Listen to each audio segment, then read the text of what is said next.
الدنيا هي الراحه في الاخره. الجنه هي خالدين فيها ان شاء الله باذن الله، ربنا يكتبها لنا ويكتبها لنا. احنا في الدنيا ربنا خلقنا نبقوا في شقه وشغل، يعني اختبارات. ايوه هو اختبار. كل دوت اللي هيفوز فيه اختبار هتنجح فيه، هتلاقيه في الاخره اللي انت دخلت الجنه بقى مستريح خلاص بقى عمرك الحقيقي. ايوه زي الدراسه اللي ايه دار كده بوابه احنا بنعدي منها بس كده من اول ما بنتولد لغايه لما بنموت، عابرين سبيل بمعنى صح.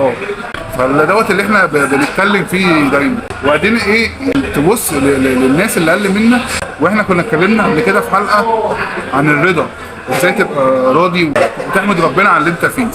عايز اتكلم ان عشان الاختصار برضه، يعني مثلا زي ايه، انت دلوقتي الحمد لله ربنا كرمك، انت مش عيان يعني تعبان مريض وحش يعني امراض مزمنه، ربنا يشفي كل مريض.